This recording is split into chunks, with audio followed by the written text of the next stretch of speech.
अभी भी याद आ रहा है जब मैं अपने गांव के उस बुजुर्ग पंडित जी से ये कहानी सुन रहा था। तो भूत प्रेत के साथ ही उनकी यात्रा के दौरान विस्मय कर देने वाली बातें तो मुझे एक ऐसी दुनिया की सैर करा रही थी जहां से मैं बिल्कुल ही अनजान था। और तब यह सोच भी नहीं सकता था कि ऐसा भी है या ऐसा भी हो सकता है। जी हाँ, घटना घटने के समय हमारे गांव के वो पंडित जी बर्मा में चीनी मिल में नौकरी करते थे। आज भी गांव आदि में अगर कोई व्यक्ति गांव से दूर खेतों, बागों आदि में हो या किसी सुनसान जगह पर हो, तो कुछ भी खाने से पहले उस खाने वाले वस्तु का कुछ भाग उस जगह पर चढ़ा देना चाहिए, ताकि उसके सिवा अगर वहाँ कोई है, जैसे कि कोई ना दिखने वाला प्राणी, प्रेत आदि, तो वह इसे ग्रहण कर ले।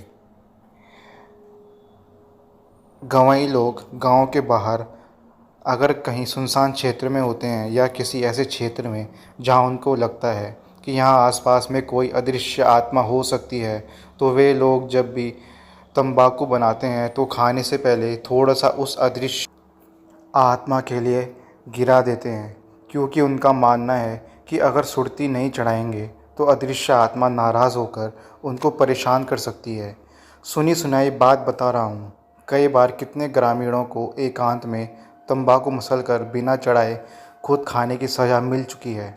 जी हाँ, आसपास का प्रेत उन लोगों को कभी कभी तो पटक कर मारा है या बहुत परेशान किया है, और कभी कभी तो ऐसे लोगों को उस खिसियाए भूत से अपनी जान बचाने के लिए सुरती का पूरा पत्ता ही चढ़ाना पड़ा है, और साथ में लंगोट आदि भी।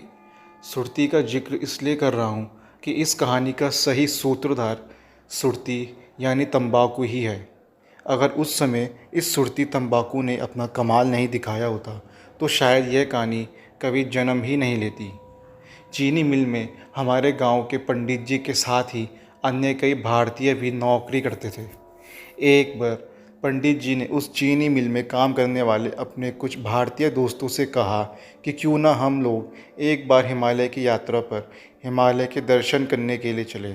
मुझे बहुत ही इच्छा है कि हिमालय की सैर करूं, एक दो हफ्ते हिमालय में रहकर हिमालय वासियों से मिलूं, उनके रहन सहन देखूं, और साथ ही अपने दादाजी से बराबर सुनते आया हूं कि हिमालय में यति हिममानव के साथ ही बहुत सारे विलक्षण जीव रहते हैं।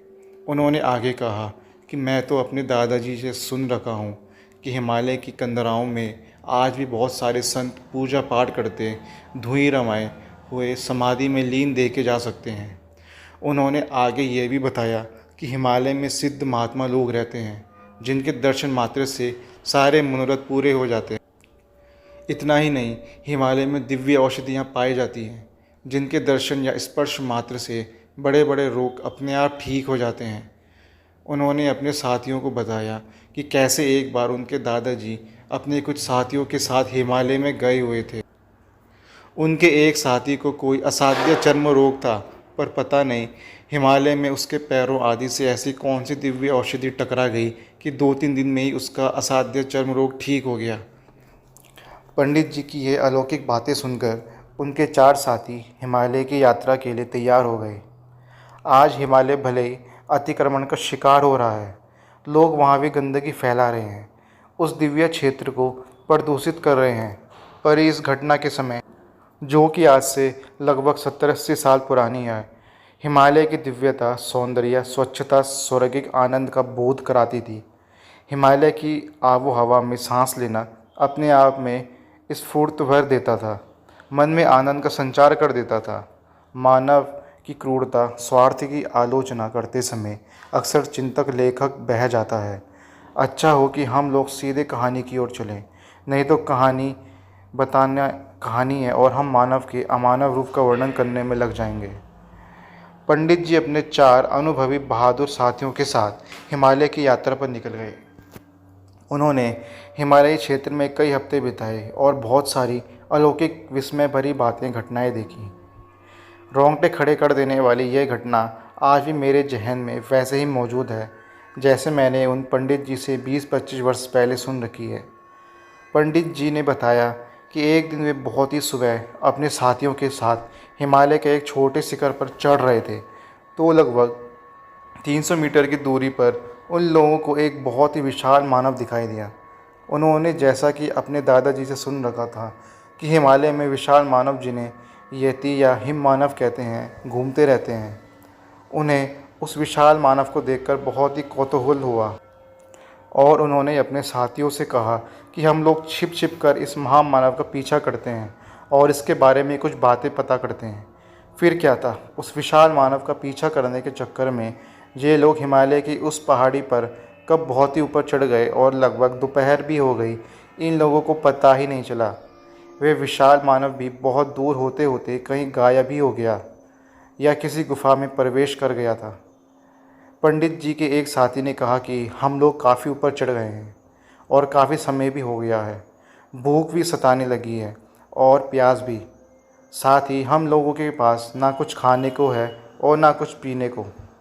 फिर क्या था, अब वे लोग उस पर पानी की तलाश में, कुछ खाद्य फलों की तलाश में आसपास भटकने लगे। अचानक उन लोगों को आभास हुआ कि वे लोग रास्ता भटक गए हैं। ये आभास होते ही सबकी सांस अटक गई।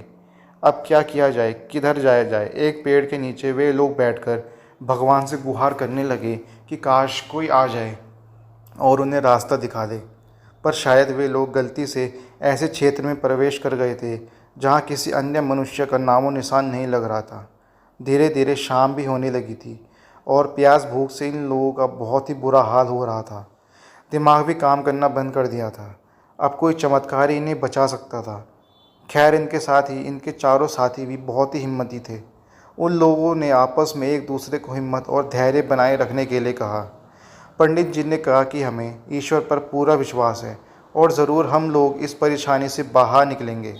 अचानक इनके एक साथी ने अपनी सुरती वाली थैली टटोली और उसमें से सुरती निकालकर उसमें चूना मिलाकर मसलते हुए कहा कि दिमाग काम नहीं कर रहा है तो क्यों ना तंबाकू का आनंद लिया जाए।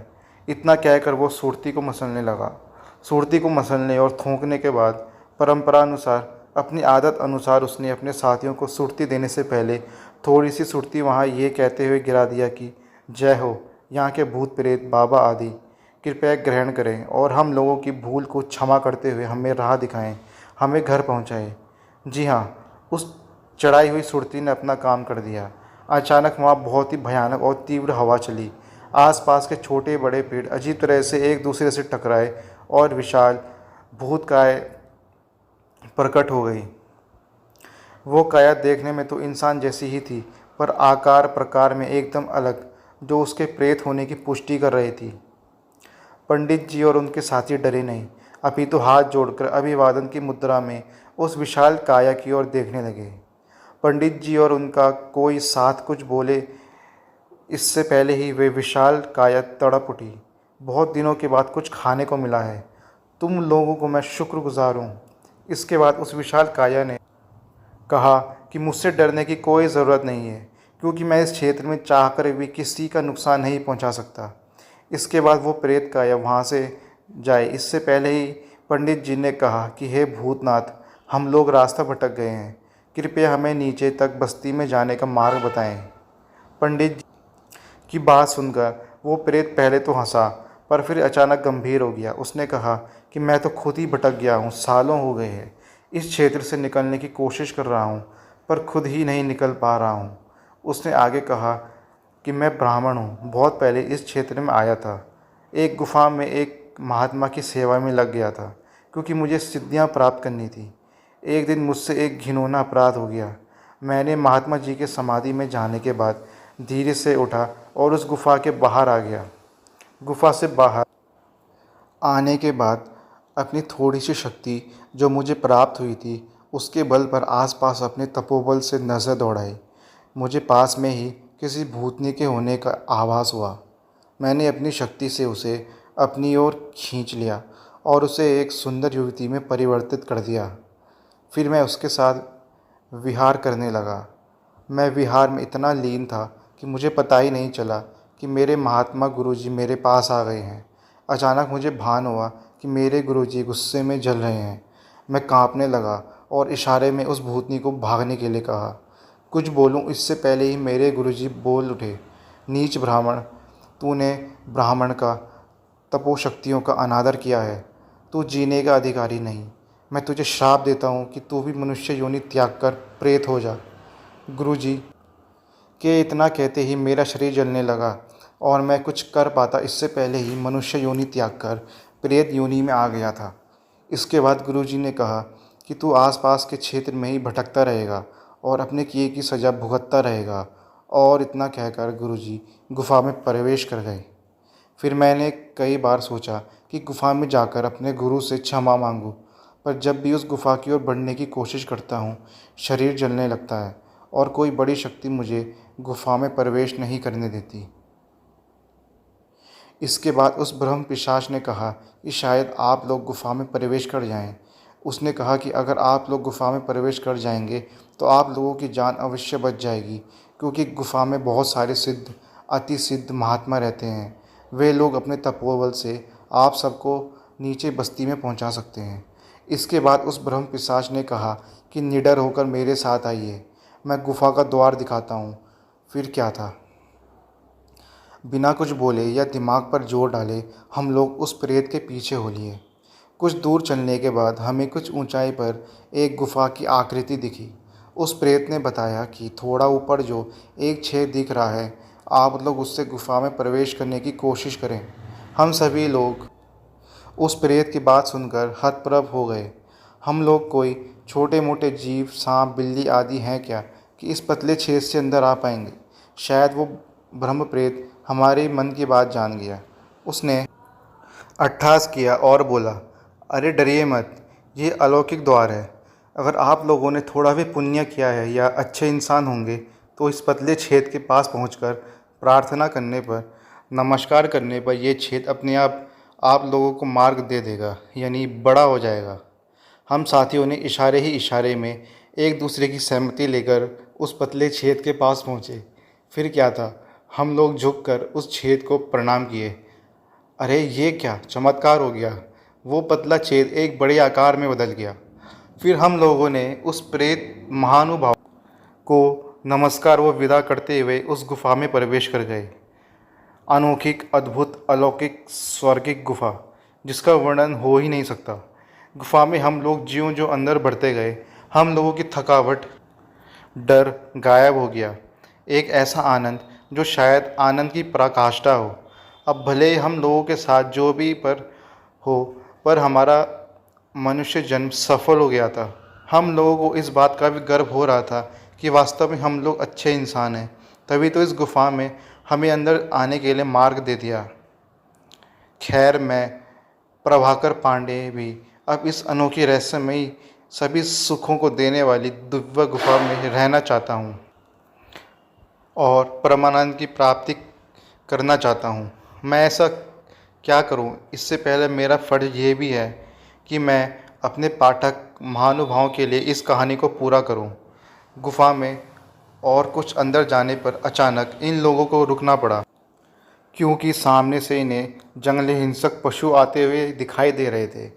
तो कभी उफनती नदी इन्हें बहा ले जाने का प्रयास कर रही थी, तो कभी प्रज्वलित आगे बढ़ती अग्नि इन्हें जलाने का।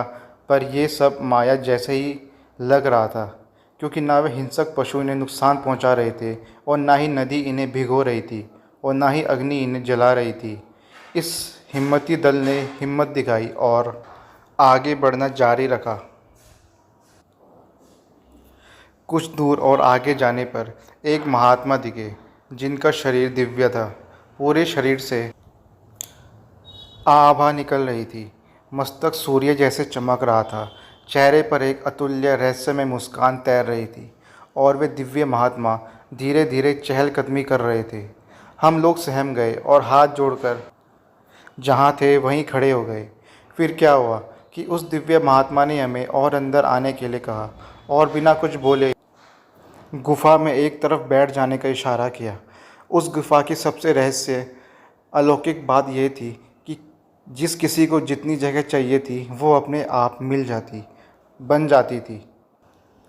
अरे ये क्या, यूँ ही हम लोग बैठने लगे, पता नहीं कहाँ से हमारे बैठने वाली जगह पर खूबसूरत वो आरामदायक बिस्तर बिछ गए। फिर उस महात्मा की सौम्य आवाज़ सुनाई दी, मनुष्य श्रेष्ठ, लगता है कि आप लोग रास्ता भटक गए हैं और काफ़ी देर से परेशान हैं। आप लोगों को भूख और प्यास भी खूब लगी है। आप लोगों को रास्ता बताने से पहले हमारा यह भी कर्तव्य बनता है कि आप अतिथियों की सेवा करूं। इतना कहने के बाद उस महात्मा जी ने वहीं पास में उगी तुलसी माता के कुछ पत्तों को तोड़ा और हम पांचों के सामने एक एक रख दिए। फिर क्या था, एक नया रहस्यमय चमत्कार। मिनटों नहीं लगे उस तुलसी के पत्ते को थाली, गिलास, स्वादिष्ट व्यंजनों में तब्दील होने में। सबसे अनोखी बात यह थी कि हम सबके थाली में अलग अलग व्यंजन थे, यानी हमारे मन में उस समय जो खाने की इच्छा हो रही थी, उन्हीं व्यंजनों से हम लोगों की थाली भरी पड़ी थी। फिर क्या था, उस दिव्य महात्मा का आदेश मिलते ही हम लोगों ने छक छक कर उस दिव्य प्रसाद का आनंद उठाकर पूरी तरह से तृप्त हो गए। भोजन करने के बाद उस महात्मा जी ने कहा कि इस गुफा में बहुत सारे महात्मा समाधि पूजा पाठ में लीन हैं। आप लोग अब इस गुफा में इससे आगे नहीं जा सकते।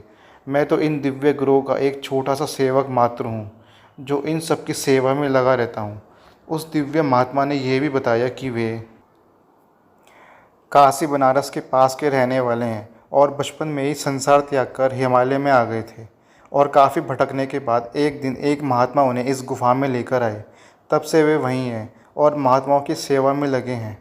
उन्होंने आगे बताया कि उन्हें इस गुफा में आए लगभग 500 साल से अधिक हो गए हैं। फिर उन्होंने कहा कि अब आप लोगों को यहाँ से फ़ौरन निकलना चाहिए, क्योंकि अगर किसी अन्य गुरु महात्मा की नज़र आप सब पर पड़ गई तो आप लोग भस्म भी हो सकते हैं, क्योंकि ना चाहकर भी कोई आम इंसान प्राणी इन दिव्य महात्माओं के दिव्य नेत्र से जलने से नहीं बच सकता।